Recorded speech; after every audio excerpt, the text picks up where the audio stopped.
More than half of Israel is covered by the Negev desert. Have you ever wondered if there is anything worth seeing? If so, then let's check out our list of most interesting places on the South Sea of Sand. Welcome to the biblical city of Maresha.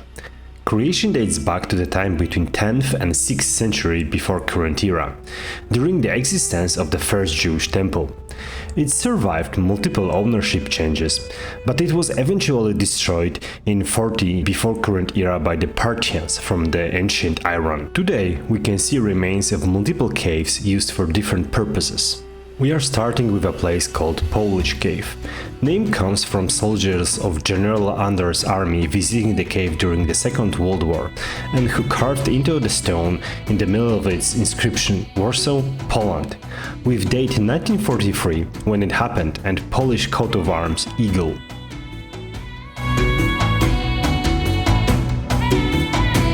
This cave in ancient times was columbarium, which means a dovecot, a place to raise doves. Use of them was pretty extended till 3rd century before current era. They were used for meat and eggs, and their droppings were used as a fertilizer.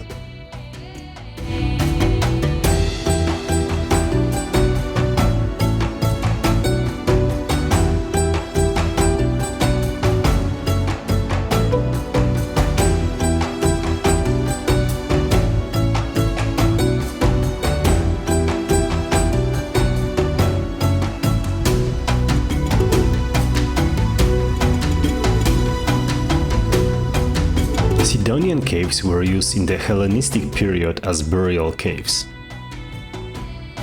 These are the only ones with paintings inside, depicting real and mythical animals like Cerberus or Phoenix.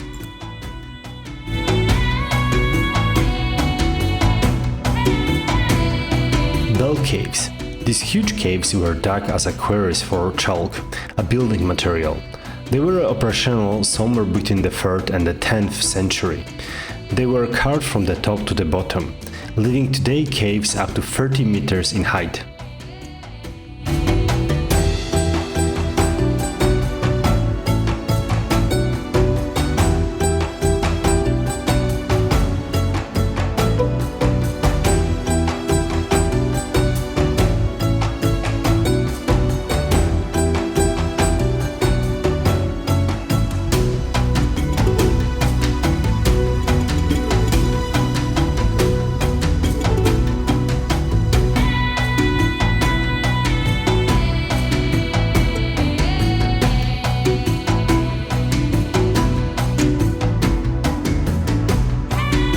Miztpe Ramon, small city with just 5,000 inhabitants, founded in 1951 for highway builders.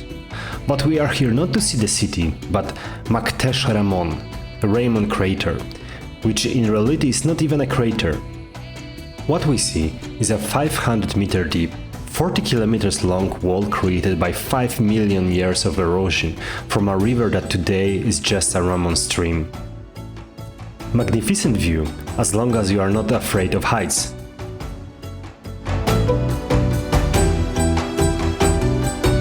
On the other side of the highway there is an art installation, Desert Sculpture Garden, although we were not so amused by it.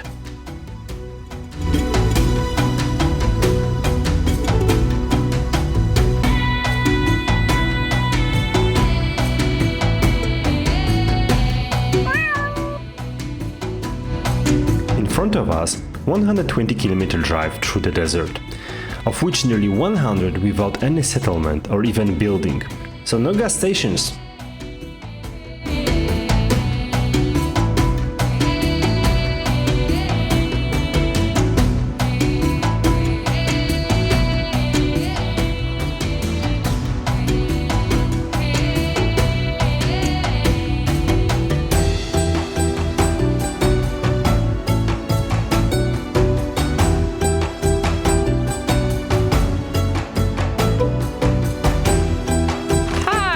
Today it's New Year's Eve and we are on the middle of the desert in Israel. We are in Timna Park, which is like a national park with impressive rock formations. You can see them behind me. Today it's actually pretty warm. It's 20 something degrees. First day where we can actually, when Jacek can wear shorts after cold days in Jerusalem. It's nice change. And well, I need to say that we are really impressed what we see here. It's actually a nice way to spend the last day of this year. The park is really huge. You can go here by bike, you can go hiking, but then it's like a couple of trails for a few days. We choose the option with a car, so we go with the car to some destinations, and then we have like a short walks around. So guys, I really recommend you to come and visit this place. It's really awesome.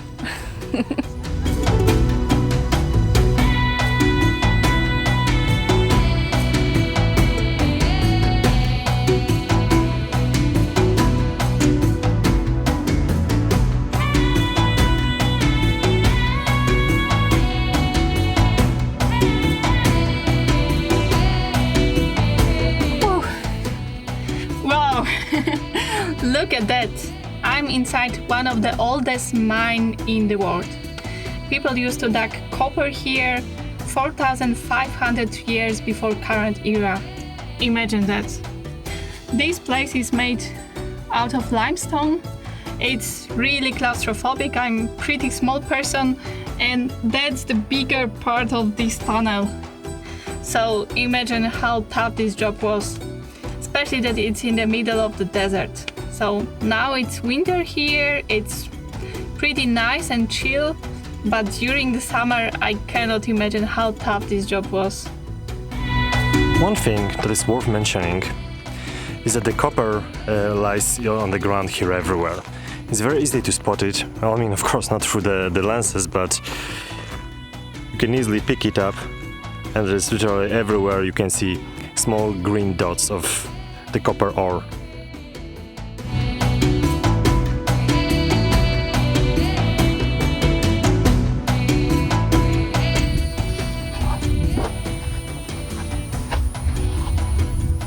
What you can see here is a copper ore vein.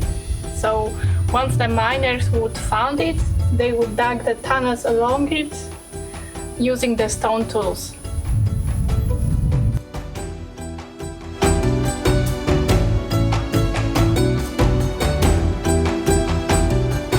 Last thing worth mentioning are drawings dating back to 14th century before current era, made by Egyptians, presenting things like chariots or animals.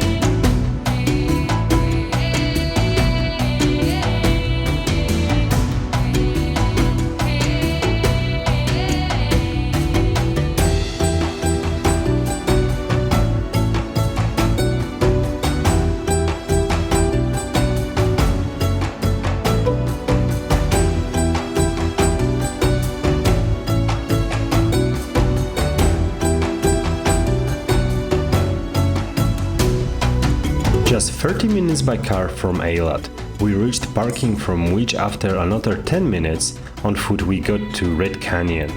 Carved during millennia by shiny stream in reddish Nubian sandstone, rich in iron oxide that gives the characteristic color.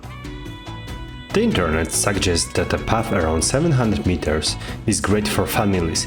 Well, we can agree, as long as everybody is at least 7 years old and walking, as there are plenty of ladders and jumps and you will go back on the top of the canyon, so try not to fall.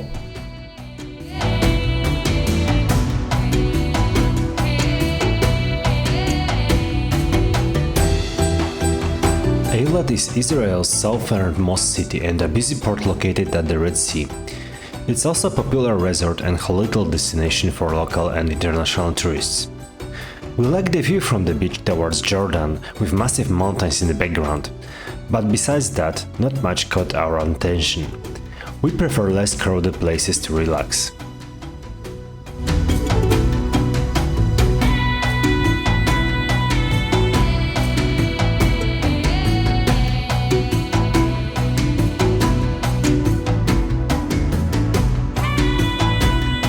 Masada, fortress built between 37 and 31 before current era by King Herod the Great. It's located on the mountain. On one side there is a Dead Sea, not far away. I suppose in these years, when nearly 2000 years ago the Dead Sea was way closer. And on the other, there are just massive mountains everywhere. At the end of the first Jewish-Roman war, Stronghold was used by Jewish rebels. It has happened in the 74 current era, so the history says that it was about 960 people here in the end, and the Romans were trying to capture it for more over than a year. And well, when everything went wrong, they decided to commit suicide, killing their own children and wives, and in the end themselves. Jewish considered this as an act of heroism. Well, I will leave it to you to judge. Interesting fact is that during archaeological excavations, remains of the suiciders were not found anywhere. And some Israeli scholars even suggest that it has never happened, and it is just a legend. Nevertheless, it is one of the most important historical sites in Israel, visited every year by more than 700,000 people.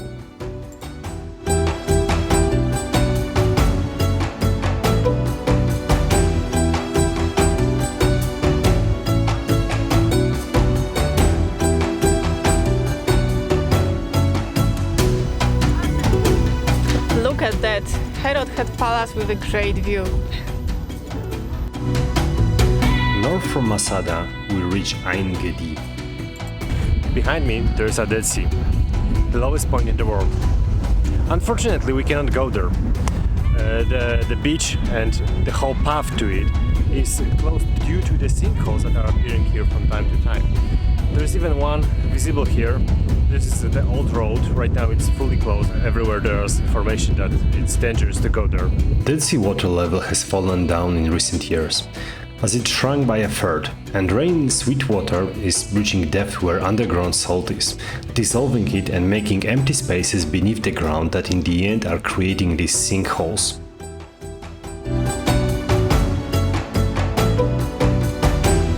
Easiest way to reach the Dead Sea is to go to Ein Bokek. It's a resort close to the south end of it, with beaches that look sandy but are hard from salt. Access is public, so anyone can go there, and it has free showers, crucial to remove salt from your body after swimming. But the word swimming sounds very funny when you go inside of the sea. In the very few steps, it felt like something was pushing my calves up. And when I finally put the rest of the body in, it was really impossible to go underwater. Definitely an experience worth trying. One thing I would not recommend is to try the water. You might think it tastes super salty, but at least for me it felt like pouring some acid inside of my mouth. Not a very pleasant experience. I hope you like our video. Please share your thoughts in the comments, and see you in the next one.